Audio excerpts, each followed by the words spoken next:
What kind of a mount are you looking for? A backyard pet your children can grow up with? Or a reliable trail animal to help you enjoy the high country? Do you love a reining spin or the intricate moves of the dressage arena? Do you long to be flying high on a jump course? Or does driving a Surrey with the fringe on top sound like your cup of tea? Whatever kind of equine companion you're looking for, you'll want one that will perform in a safe, obedient manner. The purpose of these programs is to help you understand mules and donkeys and learn how to handle and train them correctly. Now, we know that not everyone watching owns a mule. Some of you own horses. Well, there's something here for you too. You'll notice that these are simple, easy-to-follow lessons. They're designed to teach you a variety of correct training methods for horses as well as for mules and donkeys. The result? Whether his ears are long or short, you'll have a well-mannered, well-trained animal. This program features segments from an award-winning video series created for the equine industry by acclaimed trainer and educator Meredith Hodges. Because of this, you'll hear occasional references to the videos and also to the workbooks and field cards that are included with the video series. The field cards that come with the videos are a great training tool that can be taken right into the arena. We'll be sure to give you information on the complete training series later in the program. Now let's learn a little about Meredith Hodges and why so many people rely on her as their training consultant. Meredith has, for many years, gone to experts in every field of endeavor to learn from. And because of this vast knowledge she has in all different aspects of training, I think she's a wonderful teacher. And the fact that she is able to share it with all of us benefits us as well. Meredith is probably the hardest working person in this industry that I know. She has dedicated her time for years and years and years to help people. She's always been willing to help people. And I think that's what you give back when you really believe in something. I've watched through the years Meredith coming full circle within the industry, starting as a student herself, and then going on and being a professional in the show ring and as a judge. And then the last step is helping other people by teaching them. Mules are wonderful animals. They're strong, intelligent, affectionate, with a great sense of humor, and what incredible athletes. But training a mule is different than training a horse. When you're training a mule, you have to take into consideration the donkey half as well as the horse half. As you progress in your training, you may find that your goals are changing and you're ready to meet the challenges required of an advanced rider. Today, we'll cover the exercises needed to help your snaffle bit animal become accustomed to the curb bit, and you will learn more advanced lateral movements in dressage. Each week our program covers a different phase of management and training. No matter what kind of equine companion you're interested in, you'll find techniques that will help you reach your training goals and bond with your animal in the process. Just remember, the keys to success are patience, kindness, and understanding. You can use these methods with horses as well as mules of any age. If there are differences in technique in training a horse and a mule, we'll make sure to emphasize them. And remember, if you're retraining to correct problems or starting an older mule who has never been trained, just be sure to start at the beginning, tape number 1, and take the training in sequence, whether your mule is 2 years old or 10. Just a reminder, Meredith's animals have not been pre-trained. You're seeing them react for the first time to her training methods. As always, don't rely on this tape alone to train your animal. Get some lessons from an expert. While this video features simple, easy-to-follow lessons designed to teach you correct training methods, use it as a supplement to a teacher or coach. After all, you're beyond the basics. You're beginning to specialize in classes which you enjoy or in which your mule excels. Make sure you choose a coach who specializes also. That's the best way to enjoy your mule and get the most out of his training. The bit is the most important part of the bridle. In training your green mule, we used a mild snaffle and a great deal of direct rein to lead him where we wanted him to go. As he progressed, our rein cues became more subtle. In tape number 5, we even used a neck strap instead of bridle reins to perfect our seat, leg, and body cues, and to subtly introduce him to the neck rein. The end result was that your rein cues are now very soft and your mule is compliant and relaxed. He yields to your rein cues without resistance, and he readily gives his head when you ask for it. It's important that your mule has become flawless in the snaffle bit before moving on to the curb. As in tape number 5, you should lunge your mule to let him get the kinks out before riding, but you shouldn't need to ground drive unless he is to be used for driving as well as riding. Sessions should be prefaced with walking and trotting the perimeter of the arena, large loop serpentines, and adding the canter to large circles on the long rein. Then collect the short sides of the arena and lengthen the rein on the long side at all 3 gates.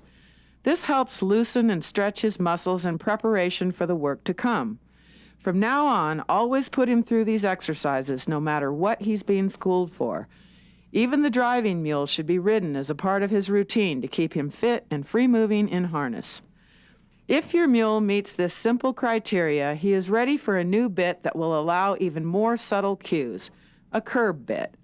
With a curb bit, the slightest movement of a finger or dropping or raising of the wrist will communicate your intent. Here's how a curb bit works. When the rider pulls on the reins, the chin chain signals the animal first by touching his jaw. Then the bit bears down on the bars and puts his jaw in a vise. Most animals will learn to respond to the touch of the chin chain, so actually pulling hard on the reins becomes unnecessary. If you do need to pull hard, make sure you release quickly, then pull again if necessary. Do not keep pulling. This causes pain, and I have yet to be able to reason with anybody or anything that is in pain, much less teach them anything. Always remember, though, that a curb bit is potentially extremely severe and much injury can be done to the tender bars of your mule's mouth with a severe bit and heavy hands. A good rule to remember is that the longer the shanks, the greater the leverage on the mouth and the jaw, and the greater the potential severity.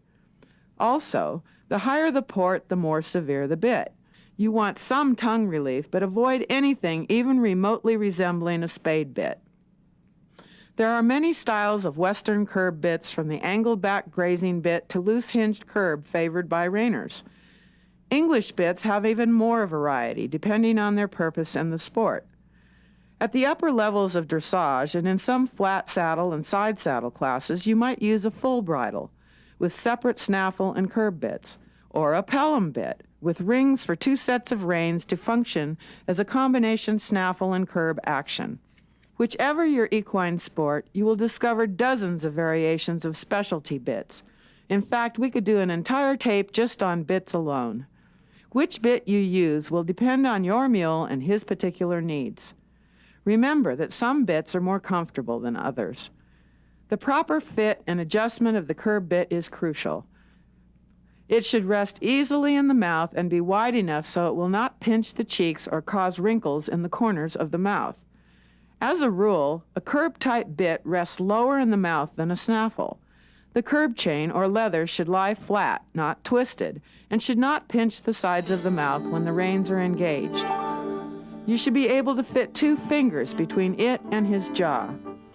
Since a curb bit is a more severe bit, it can be very painful in the hands of an inexperienced rider.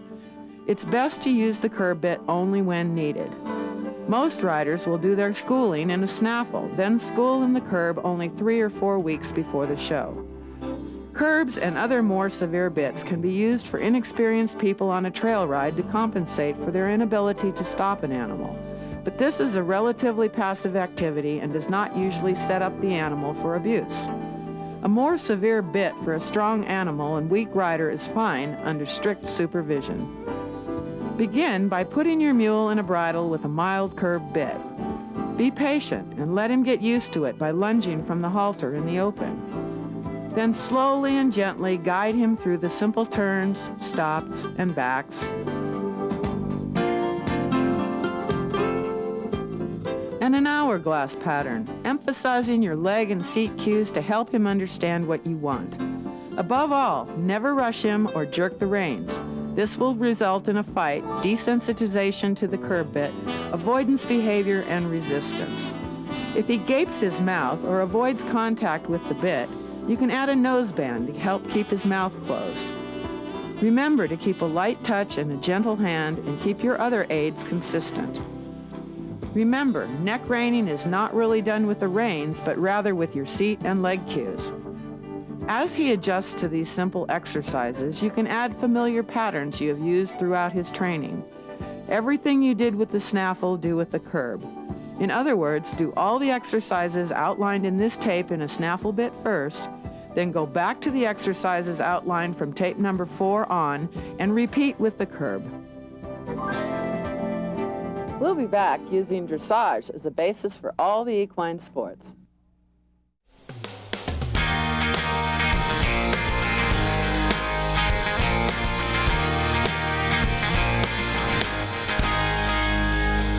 Colorful Colorado, with its majestic Rocky Mountains and wide open spaces, also boasts the Loveland Long Years Museum and Sculpture Park at the Lucky 3 Ranch, home of some of the finest mules and donkeys in the world.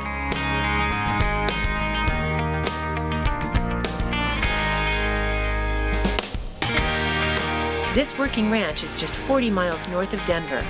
World-renowned authority on mules and donkeys, Meredith Hodges, invites you and your family for an adventure in learning you won't want to miss.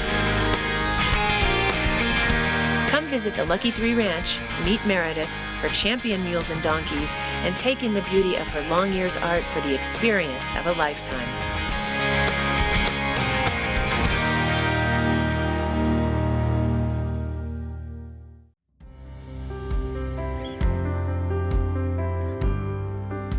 Hi, I'm Meredith Hodges, and welcome to the Lucky 3 Ranch Training Tips.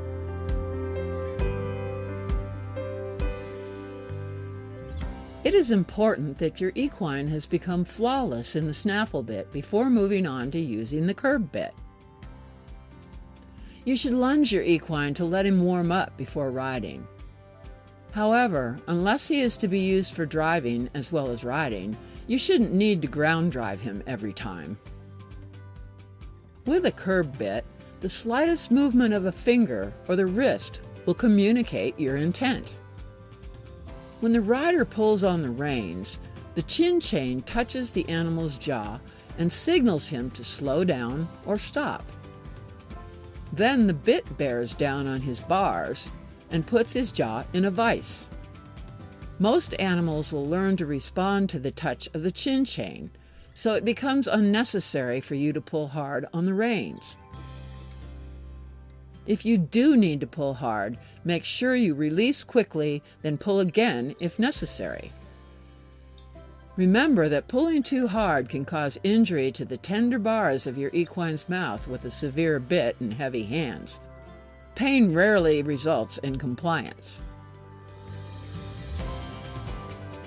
A good rule to remember is the longer the shanks, the greater the leverage on the mouth and jaw, and the greater the potential for severity. An equine that has had proper training will never need a severe bit. Also, the higher the port in the middle of the mouthpiece, the more severe the bit. The proper fit and adjustment of the curb bit is crucial. It should rest easily in the mouth and be wide enough so it will not pinch the cheeks or cause wrinkles in the corners of the mouth. The curb chain or leather should lie flat and not twisted. When the reins are engaged, it should not pinch the sides of the mouth. You should be able to fit 2 fingers between the chain and the jaw. Because a curb is a more severe bit, it can be very painful in the hands of an inexperienced rider. A more severe bit for a strong animal with a weak rider is only acceptable under strict supervision. Put your equine in a bridle with a mild curb bit. Be patient and let him get used to it by lunging out in the open from the halter. When you ride, slowly and gently guide him through simple turns, stops, and backs. Ride the hourglass pattern, emphasizing your leg and seat cues to help him understand what you want. Above all, never rush him or jerk the reins. Remember to maintain a light touch and a gentle hand, and keep your other aids consistent. Neck reining is not really done with the reins, but rather indicating direction with the proper use of your seat and leg cues.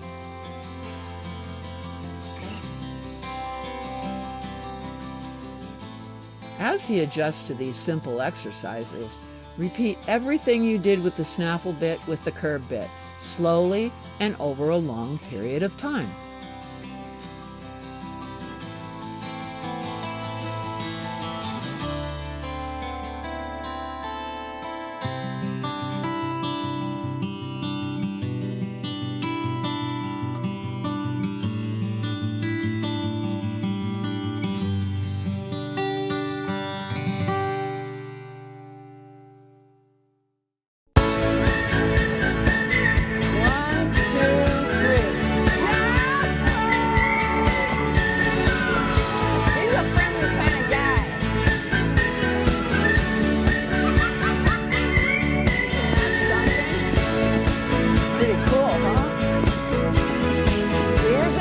Here's an engineer. How did you know that? So we go see a huge mule. Because this head, too fine. Stroke with the hair, that's all you gotta do.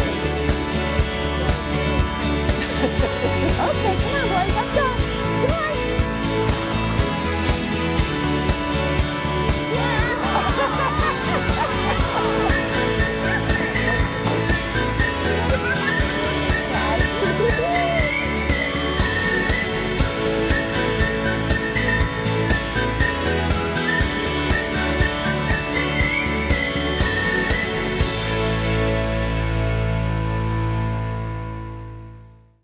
Every owner knows that a well taken care of equine is a happy equine. More and more, a technique being used to enhance our animals' overall conditioning is equine massage. What you have to realize is you're training an animal in their muscle tissue, and their muscle tissue has to be able to perform the task that you're asking the animal to perform. If you're having a hard time doing the advanced things, you need to go back to the beginning. The massage helps break the pattern of the neurons that fire to that muscle, that tell it to contract, to contract, to contract. With proper instruction, just about anyone can learn to give their equine the benefit of basic massage. I've been working on equines for a long time, and a lot of people look at you and hope that you can just come out and make an animal better. And you can't do that. It takes two pieces, the massage as well as the exercise. And the exercise is actually more important than the massage. And that's something that people really have to understand. And Meredith's tapes do that. And a lot of people don't want to take that long a time frame. They just want to do their 60 days, get on the animal and ride them. But that's not really where you can go with their backs. For more intensive therapeutic massage, be sure to consult a professional.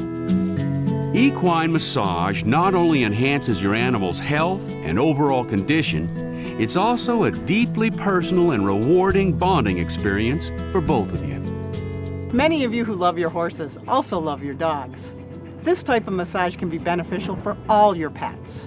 If you want to improve your animal's quality of life, I can help. I can either teach you how to do it, or I can massage your dogs for you. Contact me at dogmassage.com.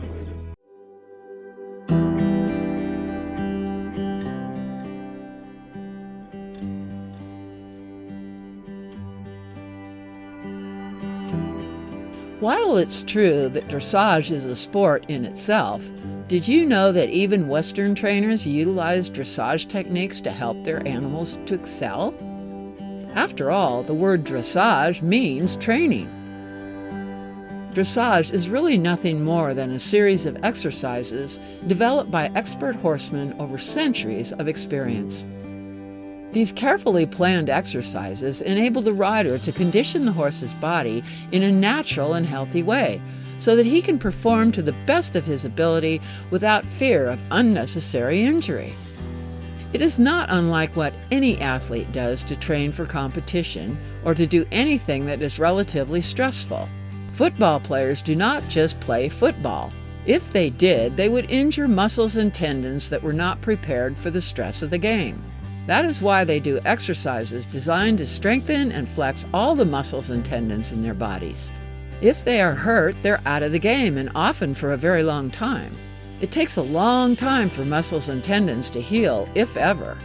Likewise, without proper conditioning, you put your animal at risk. Dressage training can help condition and prepare your equine for flying lead changes, sliding stops, and correct spins. It can help him turn a quicker barrel or a tighter pole, and it can certainly help him negotiate a jump course with alacrity and grace. Add a few adjustments in tack and vocabulary, and you're applying second-level dressage techniques to a reining or Western riding pattern. Dressage has been around for hundreds of years, helping thousands of horsemen achieve levels of greatness with their animals, and it can help your animal to achieve his greatest potential.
Artwork inspired by mules and donkeys is quickly gaining popularity. Tennessee mule artist Bonnie Shields has the uncanny ability to capture the fun-loving nature of these free-spirited animals. They were like a horse, but they weren't like a horse. They had a little different body. They used their body a different way. They certainly had a different mental attitude. So they started intriguing me as an artist, and I kept finding the differences between them and the horse, both physically and in their reaction to things. So that started my love affair with the mule. When you deal with the mule, you're not always in charge. So it takes a little bit of a different kind of personality to appreciate the mule and to work with her. She was the only artist that could really capture the essence of mules and donkeys. Because mules and donkeys are really good teachers and teachers of life lessons. And Bonnie has just been an inspiration to me ever since. Wow, how'd it do? Whoa. I know that all through the years, Meredith gives tours to the ranch. But what a wonderful addition to this whole ranch would be a sculpture park just for the mules and the donkeys. So I just thought it was an awesome idea. And then she let me be part of it. It's a wonderful thing, and when you come to visit the Lucky Three, it's just an added bonus. Mule people, you reckon I can get Meredith to make a tape on how to teach your mule to shovel snow? I sure gonna try. Wish me luck. Just a wonderful human being, and working with her is always humorous. She is just funny as the day is long, and so I thought that she would be absolutely perfect as the illustrator for the Jasper series that I wanted to do.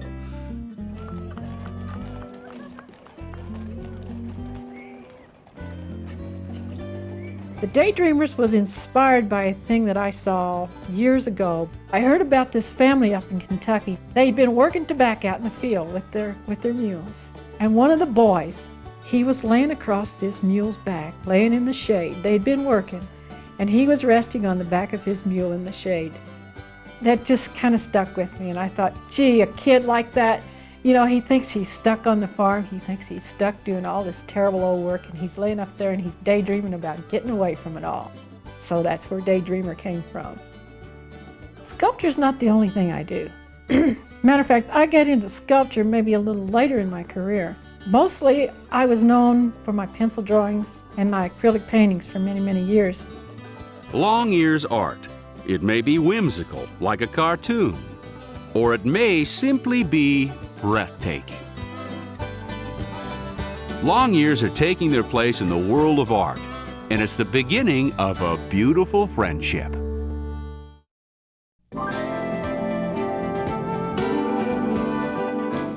While it's true that dressage is a sport all by itself, did you know that reining trainers and even gymkhana riders utilize dressage techniques to help their animals excel? After all, the word dressage means training. Dressage is really nothing more than a series of exercises developed by expert horsemen over centuries of experience that enable the rider to condition his horse's body in a natural and healthy way so that he can perform to the best of his ability without fear of unnecessary injury. It is not unlike what any athlete would do if he were to play with the pros or do anything that is relatively stressful. For instance, football players do not just play football. If they did, they could injure muscles and tendons that are not used much during the game. Still, these muscles and tendons need to be strong if they will be used at all. This is why they also need to do exercises to strengthen all the muscles and tendons in their body. If they get hurt, they're out of the game, and usually for a very long time, since it takes a long time for muscles and tendons to heal, if they can ever heal. Without proper conditioning, you put your animal at risk. Dressage can help your mule with flying lead changes, sliding stops, and correct spins. Dressage training can help him turn a quicker barrel or a tighter pole.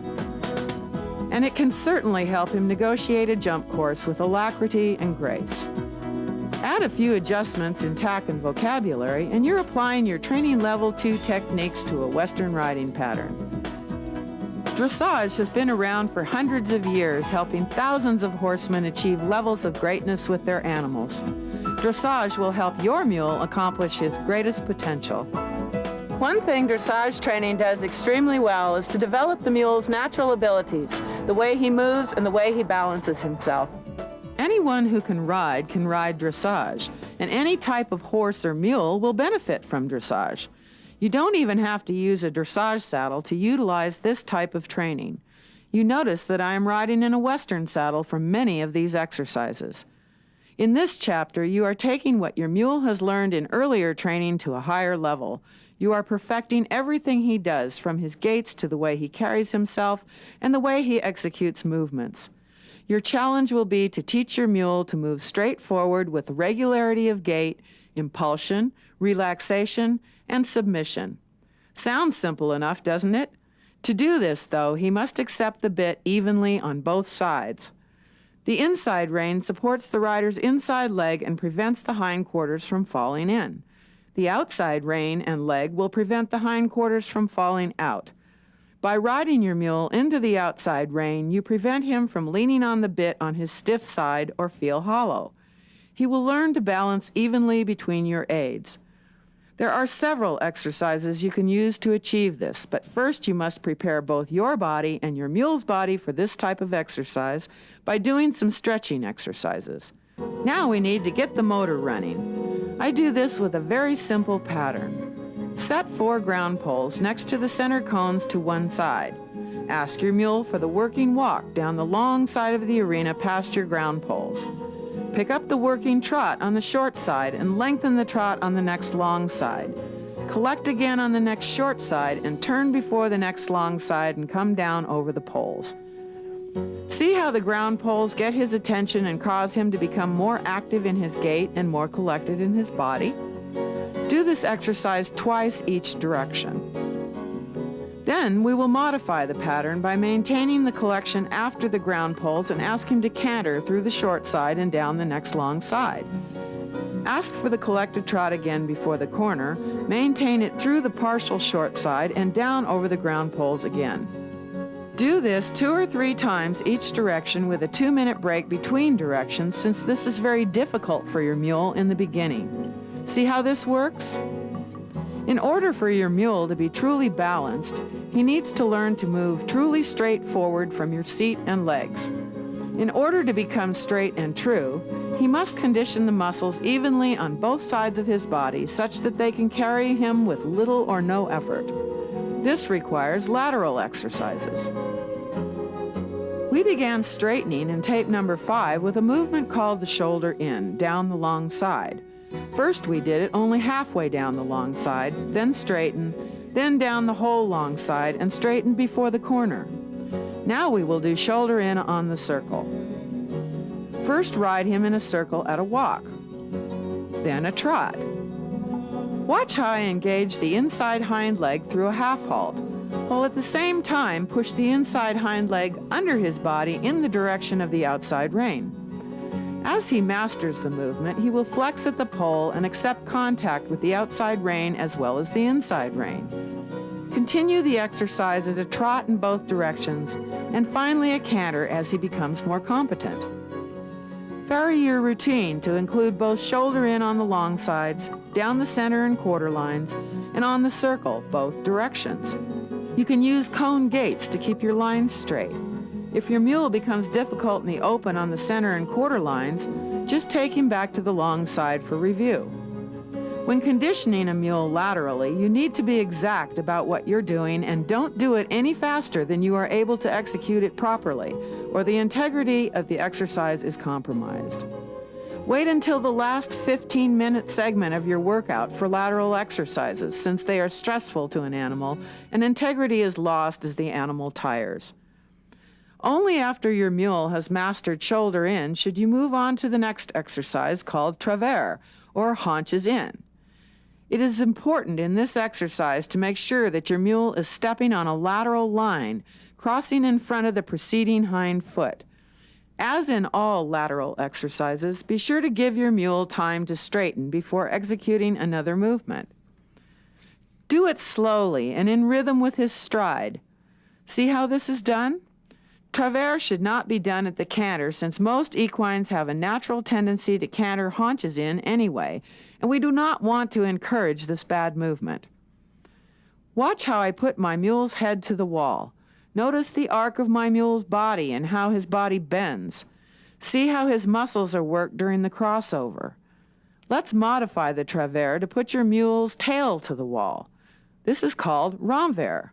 Renvers helps to equalize your mule's muscle development from the travers and can help straighten any kinks your mule may exhibit in shoulder in. Lateral work is physically demanding, so be sure to give your mule frequent breaks when doing these exercises. One training technique used in every discipline, whether Western, English, or dressage, is the counter canter. Counter canter is a false canter on a single track, when your mule takes what would ordinarily be considered the opposite lead on an arc or circle. In other words, he may be cantering towards the left, but leading with his right lead. To bring your mule into a counter canter, begin to canter a large circle at one end of your arena. As you go down the long side, do a shallow serpentine and return to the track. When he is doing this well, you can ask him to counter canter to the center and back to the track. When his balance has improved enough to hold it easily, you can then do a true 3-loop serpentine the full width of the arena. With further improvement, he will be able to do large figure eights and eventually smaller and smaller circles at the counter canter.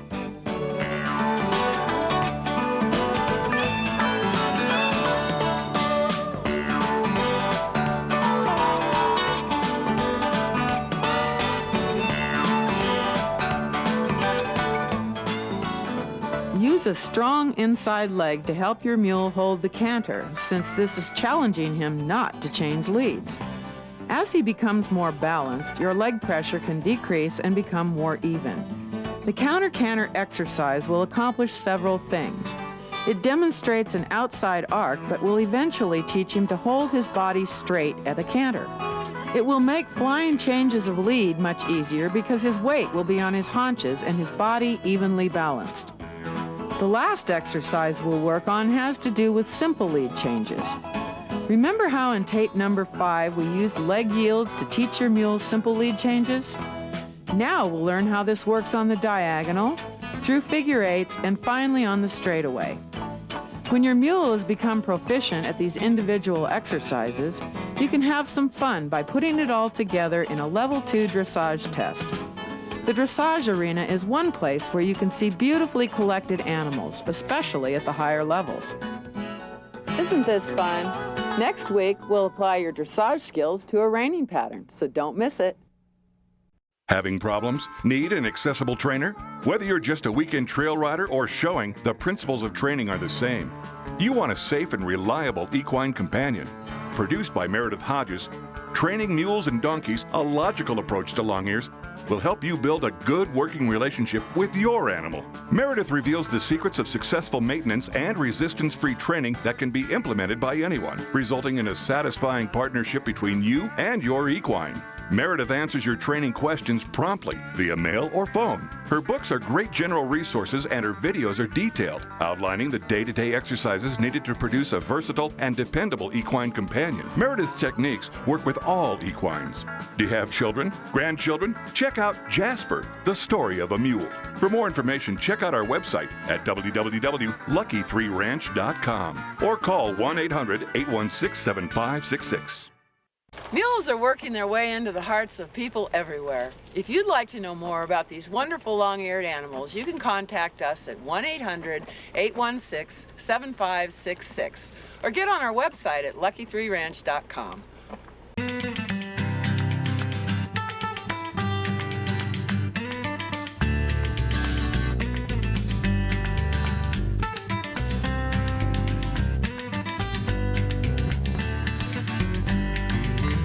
Dusty old quilt hung crooked on a couch in an old stone house by a lazy river.